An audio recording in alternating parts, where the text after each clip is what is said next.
Assalamualaikum warahmatullahi wabarakatuh. Namanya Bu, Pak. Iya.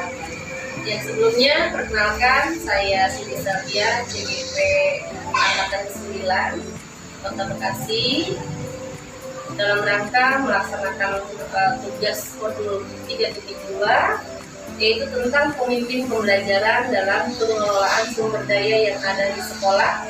Dalam hal ini saya akan melakukan wawancara kepada dua rekan teman sejawat saya.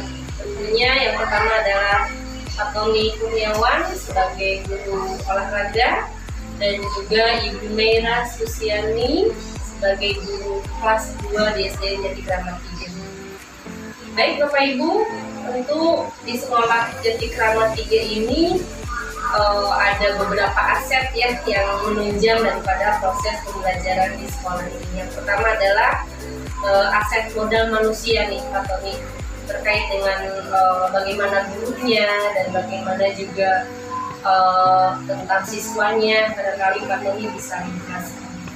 Semuanya Ibu, saya akan coba menyampaikan modal manusia dari aset SD Jati Kramat 3. Pertama saya sampaikan terkait kualifikasi pendidikan guru-gurunya ya. Alhamdulillah guru-gurunya sudah memenuhi kualifikasi pendidikan, sudah S1 semua. Bahkan ada yang sudah S2, Ibu Siti Sabia serta Ibu Evi Jelita. Tentunya itu sangat menunjang sekali Bu untuk kegiatan pembelajaran bagi SD Kramat 3. Ini yang saya sampaikan lagi terkait status pegawai dari guru kami, yaitu sudah ada 3 guru PNS dan 2 P3K. Sisanya mungkin guru PKK ya, atau BPK. Kemudian selain dari guru-gurunya, kita juga memiliki aset modal manusianya dari segi siswanya ya Bu.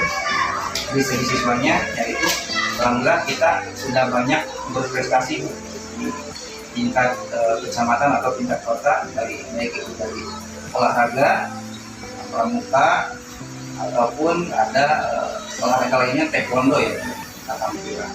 Dan itu sedikit gambaran dari segi modal manusia yang dapat saya sampaikan. Baik, terima kasih Pak Tony. Dan selain modal manusia nih, tentu aset utama yang dimiliki sekolah kita ada juga modal sosial yang Mira. Nah, modal sosial ini yaitu norma yang mengikat serta unsur yang ada dalam masyarakat itu sendiri seperti apa? Aset yang kita punya ini yaitu dalam bentuk kerjasama komite sekolah dengan Korlas, juga dengan guru-guru SD Jati Kramat 3, di mana mereka ini saling bersinerga untuk melaksanakan, mensukseskan program-program sekolah kita, di mana di dalamnya ada bidang-bidang seperti melaksanakan kegiatan upacara bendera setiap hari Senin, melaksanakan literasi di hari Rabu, melaksanakan BTI, baca tulis Quran. Di hari Jumatnya juga kami melaksanakan kegiatan sholat sunnah duha, terus dilanjutkan tausiah dan ada zikir-zikir. Terus selanjutnya kami juga melaksanakan ekskul wajib pramuka dari kelas 1 sampai kelas 6 siswa, itu semua. Sebenarnya jadi dari modal sosial itu sendiri tentu sudah terjalin ya kerjasama baik antara pihak sekolah maupun dengan komite ya, dan dibantu oleh para Korlas itu ya. Baik, itu modal sosial ya Bu Mira. Terkait dengan modal fisik nih Pak Tony, tentu saya juga ingin tahu nih seperti apa Jati Kramat 3 gitu ya Pak. Boleh dijelaskan? Terima kasih Bu, saya sampaikan terkait modal fisik dari aset sekolah kita ya. Yang pertama dari segi bangunan sarapannya yaitu kita memiliki 4 kelas Ibu, 4 kelas yang dipakai melaksanakan pembelajaran sehari-hari. Kemudian 1 ruangan kantor, kemudian ada WC guru, WC murid, serta perpustakaan ya. Mungkin dari segi bangunan mungkin sekolah kita kecil ya, atau minimalis ya, tapi alhamdulillah dengan bangunan ini masih tetap menunjang kegiatan pembelajaran sehari-hari. Yang kelas 1, 2, 3, 4 yang kelas 1, 2, 5, dan 6 kita siasati dengan masuk pagi, kemudian kelas siangnya yaitu 3 dan 4 dari siang sampai sore. Kemudian itu dari segi bangunan ya. Kemudian saya sampaikan juga terkait sarana komputer ya atau laptop yang ada yang kami miliki, yang kita miliki. Laptop ada 17 itu, kemudian ada proyektor juga, kemudian printer, ada sarana dan fasilitas penunjang lainnya untuk menunjang pembelajaran yang tentunya dapat berguna ya untuk kegiatan siswa dan meningkatkan kompetensi guru-gurunya juga. Ini itu yang saya sampaikan terkait modal fisik. Baik, secara fisik memang sekolah kita minimalis ya kayak itu. Nah tentu kita pahami juga kita belum memiliki lapangan olahraga gitu kan. Nah bagaimana sekolah ini menyiasati agar pelaksanaan olahraga dapat terus berjalan walaupun tidak memiliki fasilitasnya nih Pak? Oh iya betul Bu. Untuk kegiatan olahraga kami Bu, kita bekerja sama atau meminta koordinasi dengan lingkungan sekitar sekolah kita, dari RW, kemudian dari masyarakat sekitar. Kita ada beberapa lapangan ya, ada lapangan badminton, kemudian ada lapangan voli di sebelah sana. Kemudian kalau misalkan lebih luas lagi, kita mengadakan event acara kayak apa namanya, lomba-lomba yang ada banyak. Kita larinya ke taman komplek bawah itu ada. Kita juga koordinasi dengan satpam atau RT RW setempat juga seperti itu. Jadi bentuknya kerjasama ya Pak ya, kita minta izin ya Pak ya, sehingga tetap pembelajaran itu bisa berjalan ya Pak, walaupun tidak memiliki lapangan. Baik, secara fisik sudah dijelaskan sama Pak Tony, terima kasih. Nah selain dari 7 aset itu tadi, ada lagi yang disebut dengan modal alam ya Bu Mira. Bagaimana sekolah kita memanfaatkan alam sekitar gitu ya untuk menunjang proses pembelajarannya. Ya. Modal alam di sini kan tidak ada tanah ya Bu ya. Halamannya juga ada berlandaskan itu apa Bu, blok. Jadi kami berupaya agar adanya tanaman gitu, kami adakan pot-pot itu yang kami taruh pohon-pohon agar kelihatan asri, biar anak-anak juga tidak terlalu panas di situ, karena memang tidak ada lahan-lahan yang hijau.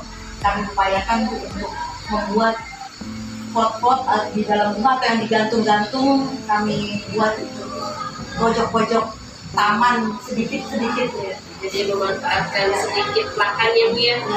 Walaupun memang sekolah kita minimalis, tapi kita siasati dengan lampu-lampu tadi ya, jadi tanaman yang kita taruh di dalam sekolah sehingga suasana sekolah jadi asli ya Bu ya.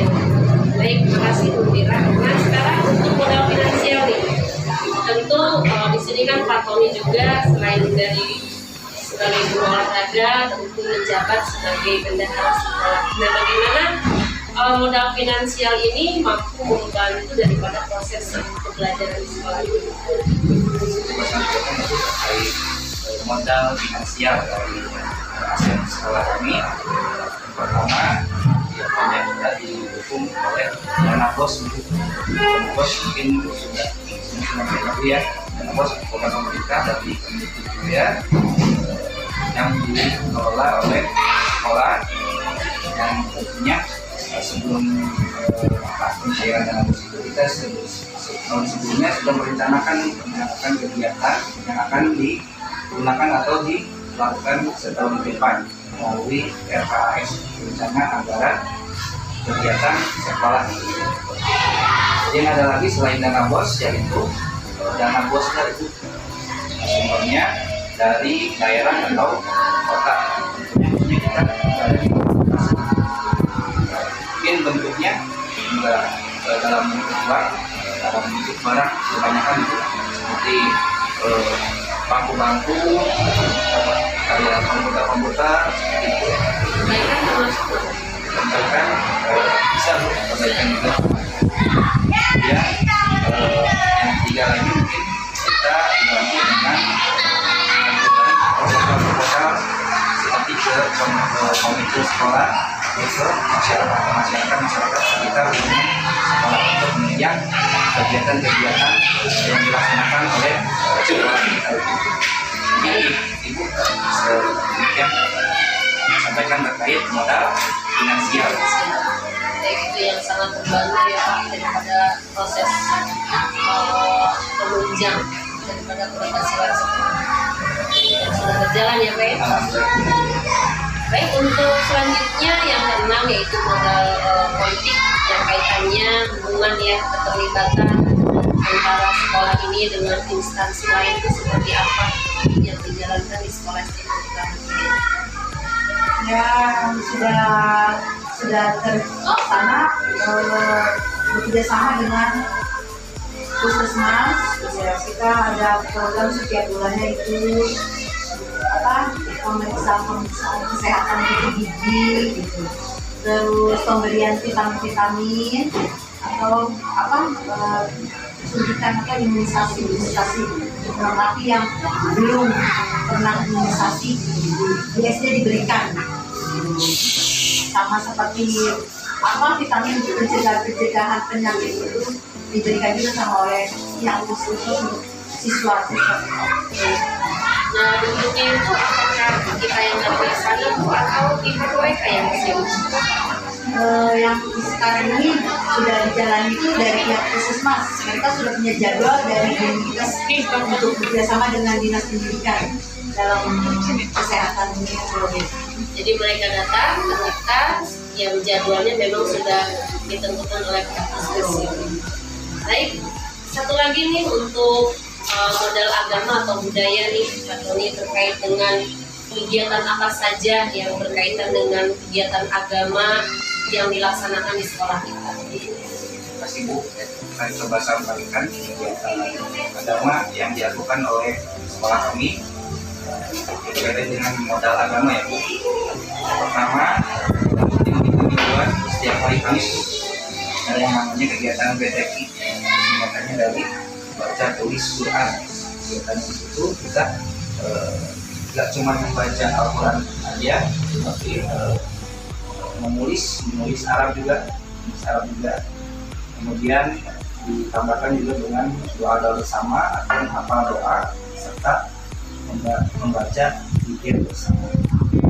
Kemudian yang kedua yaitu hari Jumat, yaitu namanya kegiatan sholat buka bersama itu.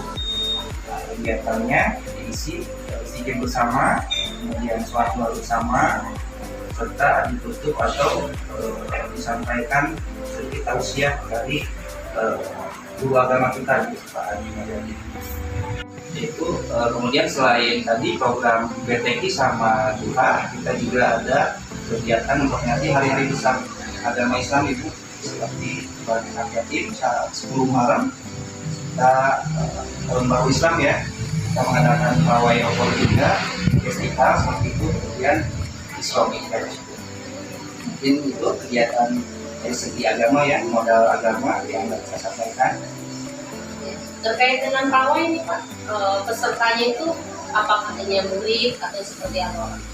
Untuk pawai satu mahal pawai Nurul Islam ya, yang dilakukan kita yang pesertanya dari murid serta guru-guru serta orang tua murid juga ya, bahkan orang tua murid juga ikut serta dalam menyiapkan segala sesuatu. Jadi semarak ya Pak ya, artinya dengan semarak itu tadi berarti kan mereka juga sebetulnya mendukung ya bagaimana kegiatan keagamaan yang kita programkan ya Pak ya. Baik, terima kasih. 7 modal utama sekolah kita sudah dijelaskan oleh Pak Tony dan Mira. Terima kasih dari 7 aset ini, semoga semuanya menunjang pada proses pembelajaran di sekolah ini sehingga tercapai mutu pendidikan yang baik di sekolah. Terima kasih Bapak Ibu atas waktunya. Mohon maaf atas kekurangannya. Assalamualaikum warahmatullahi wabarakatuh. Waalaikumsalam warahmatullahi wabarakatuh.